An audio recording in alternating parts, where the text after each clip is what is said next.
Bonjour, bonjour, bienvenue sur les oracles de Sandrine, j'espère que vous allez tous très bien. Alors c'est parti, on va aller voir quels sont les messages pour vous dans cette vidéo intemporelle, donc qui est valable à partir du moment où vous la regardez. C'est une vidéo générale, donc ne prenez que ce qui résonne avec vous. On va aller voir tout de suite les messages, les énergies pour vous. Mais avant ça, je voulais vous remercier. Merci de votre présence, de votre écoute. Merci pour vos abonnements, vos likes, vos commentaires, vos partages. C'est grâce à tout ça que ma chaîne grandit chaque jour. Donc merci du fond du cœur, c'est très important pour moi. Je vous remercie de vos actions. Je suis Sandrine, je suis jardinière d'âme et je vous propose mes prestations dans la barre de description et mes coordonnées également. Donc n'hésitez pas à aller faire un petit tour, vous aurez tous les renseignements. C'est parti, on va aller voir quels sont les messages pour vous. Alors on va commencer par le dessin canalisé avec le crayon rose qui pour moi est le symbole de l'amour, de la gentillesse, de l'amitié, la douceur, la tendresse, le bonbon, le sucré, le doux, le cotonneux. Ok, je ne sais pas ce que ça représente pour vous. Alors, qu'est-ce que l'on a d'autre? C'est l'amour maternel pour moi, c'est quelque chose comme ça. Alors, je vous rappelle que je canalise ce dessin les yeux fermés.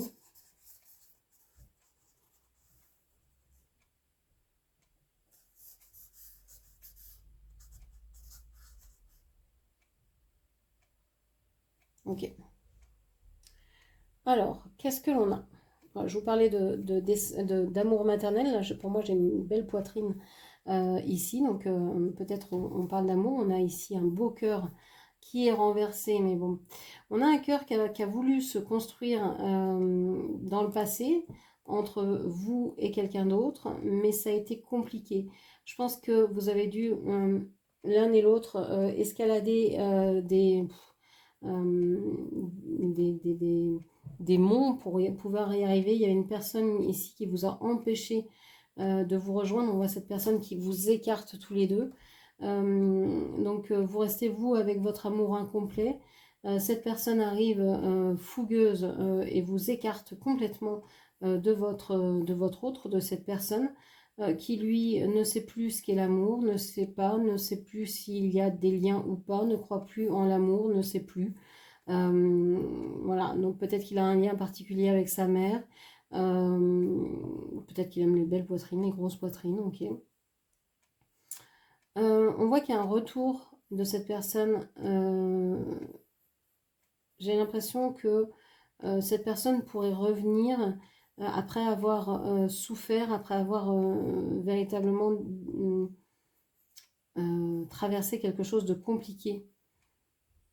J'ai l'impression que cette personne, elle aurait eu la possibilité de partir et qu'elle ne veut pas parce que parce que il veut vous revoir. Alors, je parle comme si vous étiez une femme, qu'en face c'était un homme. Vous adaptez mes propos. J'ai l'impression que cette personne veut revenir pour pour vous voir et pour, je sais pas, vous expliquer quelque chose, pour vous.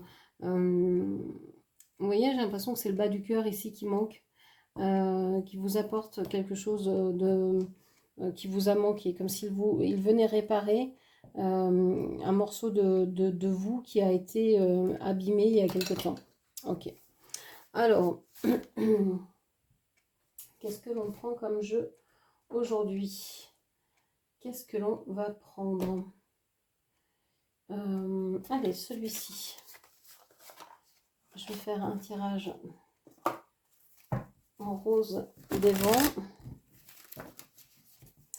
Allez, s'il vous plaît. Qu'est-ce que l'on peut me dire aujourd'hui? Bon, la vue, je la garde comme ça. 9 d'épée.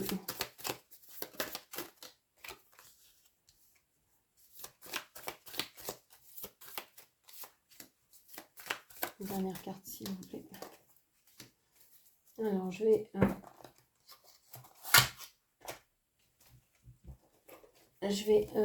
mettre d'autres cartes pour compléter ce tirage. Alors, ici, pour le sud-est, s'il vous plaît. Pour le sud-est. Pour le sud-ouest. pour le sud-ouest. Qu'est-ce qu'on vous dit pour le sud-ouest? Hop, on va prendre comme ça. Ok. Alors, qu'est-ce que l'on vous dit? On vous parle du 9, pardon, du 9 d'épée. On vous parle donc d'anxiété, de nuit noire de l'âme, de négativité. Je pense que là, on parle de votre autre, hein, qui est dans une nuit noire de l'âme, qui est dans une espèce de dépression. J'ai l'impression qu'il a atteint un point de non-retour. Il sait qu'il a dépassé les bornes, qu'il a dépassé les limites. Et j'ai l'impression que là, ça y est, il prend conscience de la gravité dans laquelle il est. Alors que ce soit au niveau de sa santé, peu importe, hein, ça sera propre à chacun, de sa santé, de ses actions, de ses relations, de sa situation, de je sais pas quoi. Il est arrivé à un moment donné où il ne peut plus se mentir à soi-même, il ne peut plus tricher. Je pense d'abord que tout ce qu'il a fait l'a rendu finalement ici insomniaque. Il a dépensé toute la nuit, alors ça peut être dépensé pour vous. Il a quelque chose à vous dire qu'il ne vous a jamais dit. Ok. On a le 7 d'épée ici. On a vraiment cette idée qu'il a été déçu par des relations, par des... alors, soit il vous a trompé, soit il vous a déçu en portant des masques, c'est-à-dire en ne vous disant pas ce qu'il ressentait, ce qu'il pensait, ce qu'il allait vraiment faire, quelles étaient ses intentions réelles. Il a déçu beaucoup de monde, y compris lui-même. On a l'amour ici, ça y est, je pense que... je pense que ça y est, il a compris que vous étiez des âmes sœurs, qu'il y avait en fait une connexion importante entre vous.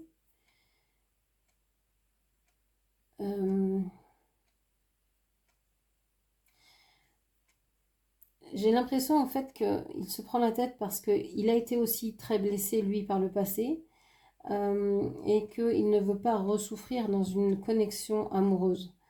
Et il ne sait pas comment jongler avec ses blessures, avec son amour pour vous, avec sa situation dans laquelle il est et qui est déplorable pour le moment.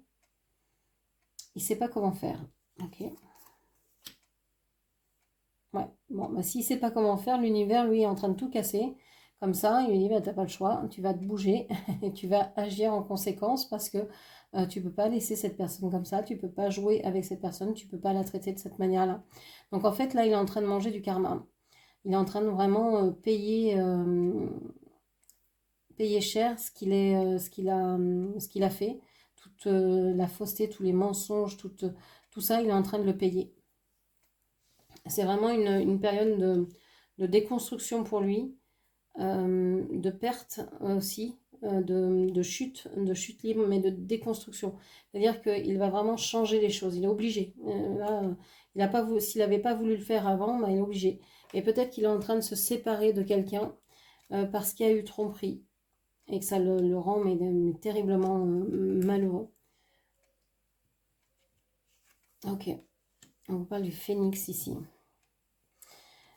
Je vous disais qu'il était mal, bon, il est en train de se remettre, hein. Il est en rémission, on va dire, il est en transformation, il est en train de changer son état d'esprit par rapport à cette histoire de tromperie, de mensonges, etc. C'est quelqu'un qui a été très très mal, hein, qui a vraiment touché le fond. Mais c'est quelqu'un qui est aussi en train de renaître, c'est quelqu'un de vraiment très, on va dire, résilient, de vraiment fort, plus fort que ce qu'il croit en fait. Il se relève toujours. Même quand il pense qu'il ne le peut pas, quoi. Engagement. La bague d'engagement. Ouais. Il y a eu un coup de couteau dans le contrat. Là. Il y a eu quelque chose qui a été vraiment par le passé détruit pour votre autre. Dans une relation dans laquelle il s'était engagé, il y a eu tromperie et donc il y a eu je sais pas, séparation. Ça a été assez violent. C'est quelque chose que votre autre a vraiment eu du mal à surmonter.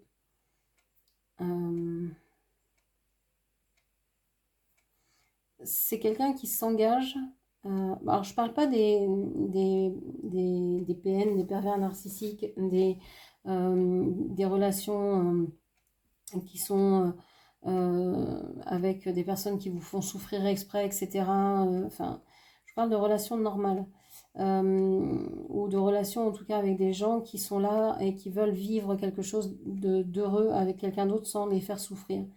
C'est ça que j'appelle des relations normales. On souffre tout le temps finalement dans les relations parce qu'on a des attentes, parce qu'on a parce que ces relations sont faites aussi dans le temps, donc vont disparaître à un moment donné, ne serait-ce que par la disparition des protagonistes, que ce soit par la mort, que ce soit par l'éloignement, etc. Alors, certaines personnes ne vont pas être contentes d'entendre ça, mais c'est la simple vérité. Il faut rappeler quand même qu'on est des mortels, enfin que nos corps sont mortels, donc sont, sont voués à disparaître. Il y en a beaucoup qui oublient ça et qui vivent comme si ils étaient sur Terre pour l'éternité. Alors oui, ils reviendront certainement, bien qu'on n'en ait pas la preuve. Moi, je crois en la réincarnation. J'en ai la preuve si je veux dans mes soins, etc., tout ce que je vois. Mais après, est-ce que je peux être sûre de ce que je vois, de ce que je vois sur mon écran mental? J'en sais rien. Donc autant profiter sans faire de mal aux autres, hein, tout le temps dans l'amour, dans le don, de profiter de cet instant d'être sur Terre. Et j'ai l'impression que cette personne, quand elle s'engage. Alors, elle a pu se tromper d'engagement, elle a pu faire de mauvais choix, elle a pu se tromper et se dire bah, je vais me transformer, je vais oublier ça, et puis s'engager encore avec de mauvaises personnes. Souvent dans ces relations amoureuses, ça a été ça. Donc, la relation d'âme-sœur lui fait peur parce qu'elle se dit bah, ça va être encore plus fort puisque c'est une relation d'âme. Et si c'est encore plus fort, ça veut dire que ça va être encore plus douloureux à la fin, quoi. Et qu'il a peut-être pas envie de vous perdre, parce que s'il vous perd, vous, âme sœur, ben là, il se sentira véritablement seul, quoi. Okay. Alors, le dragonfly, je crois que c'est la libellule. Oui, butterfly, c'est le papillon, donc dragonfly, c'est la libellule. On parle de libellule ici. On vous parle de changement, de santé, de choses qui viennent dans la lumière, de faire sortir aussi. J'ai l'impression que votre autre devient de plus en plus lumineux. C'est peut-être d'effet de toutes les énergies négatives qu'il avait autour de lui. Et arrive maintenant à voler peut-être de ses propres ailes, à y voir plus clair sur la situation et donc à transformer la relation. Ça ne parlera pas à tout le monde ne va pas être dans cette situation-là, mais pour des personnes saines d'esprit qui n'ont pas voulu jouer de rôle dans la relation mais qui ont été abusées, qui ont été trompées par l'autre, c'est vers ça que ces personnes veulent tendre. Okay. Et on a le kiss, kisses, les bisous, les baisers. On voit que cette personne a envie de recevoir de l'affection, a besoin de recevoir de l'affection, voudrait tomber amoureux, en fait dans une... Je pense que cette personne a reconnu que vous êtes un amour inconditionnel, que vous l'aimez d'une manière inconditionnelle. Et c'est ça qui l'a rendu très malheureux parce qu'il a pensé que Il devait certainement s'éloigner de vous pour renaître, pour revivre, pour reprendre des forces. Et il s'est trompé dans quoi il s'engageait, vers quoi il voulait se tourner, alors qu'il vous avait sous le coude, j'allais dire. Mais il a fait la lumière sur cette situation, il a compris et je pense qu'il sait qu'il est amoureux de vous, qu'il est complètement en amour pour vous. Et ça, c'est quelque chose qui le bouleverse. Euh, j'ai l'impression qu'il y a une prise de conscience, mais pas encore véritablement d'action. Ça se fait lentement, ça prend du temps. La reconstruction est longue. Bon. Vers quoi on va ici? Quelle va être la finalité? Quelle va être, on parle du heart broken, le cœur cassé, le cœur brisé. Pour l'instant, il est vraiment, où vous êtes vraiment tous les deux dans une idée d'être dans cette énergie de cœur brisé. Vous êtes peut-être séparés l'un de l'autre. Il peut y avoir aussi du ghosting, une sorte de sensation que l'autre n'est plus en relation avec vous, ou que vous n'êtes plus en relation avec l'autre, énergétiquement, en réel, etc. Donc ça peut être quelque chose de profond. Je pense qu'il est en train de réparer son cœur et que vous êtes en train de réparer le vôtre, et que ensemble, mais loin, enfin séparément l'un de l'autre, vous êtes en train de réparer, d'avoir la même action, de vous réparer vis-à-vis d'une relation qui vous a brisé le cœur. Lui, c'est c'est à vous qu'il a brisé le cœur, et lui, c'est quelqu'un d'autre qui lui a brisé le cœur. Mais vous, il vous garde dans son cœur. J'ai l'impression, c'est pas une roue de secours, c'est pas ça du tout. C'est pas je l'ai sous le coude comme ça, je sais que je peux revenir vers elle. C'est pas ça du tout. C'est comme si vous étiez vous savez, une berge, une île, un oasis.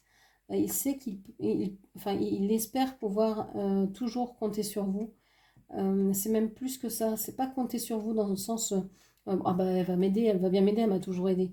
Non, c'est pas ça. C'est comme s'il revenait vers vous à chaque fois pour vous pour retrouver de la force à vos côtés, mais c'est pas un but. Je sais pas comment expliquer. Il veut rien vous prendre, il veut rien vous demander. Il est juste bien avec vous. Et il sait pas comment nommer ça, en fait. Et cette relation, il n'arrive pas à la trouver ailleurs. Il a beau essayer partout, il a beau essayer avec d'autres, il ne retrouve pas ce lien-là. Ce lien qu'il a avec vous. Et c'est pour ça qu'il est en train de comprendre que c'est peut-être ça, l'amour inconditionnel. Que c'est peut-être pas ce qu'il s'était imaginé être. Que c'était peut-être pas quelque chose de waouh, d'intense, qui emmène très très haut et qui vous fait vous ramasser très très bas, mais c'est peut-être une relation dans laquelle on n'a pas à jouer, on n'a pas à se transformer, on n'a pas à porter le masque, on peut être vrai, on peut être vulnérable, on peut se montrer fragile, on peut montrer ses envies, ses besoins, on peut tout dire. Tout sera entendu, peut-être pas accepté, mais tout sera entendu. Tout sera peut-être pas réalisé, mais en tout cas, tout sera entendu, accueilli. Ok, donc voilà ce que je pouvais vous dire. J'espère que cette lecture vous aura parlé. N'hésitez pas à la commenter, la partager, la liker, et puis bien sûr à vous abonner à ma chaîne. Merci de m'avoir écouté jusqu'au bout. Je vous embrasse et je vous dis à très bientôt. Merci, au revoir.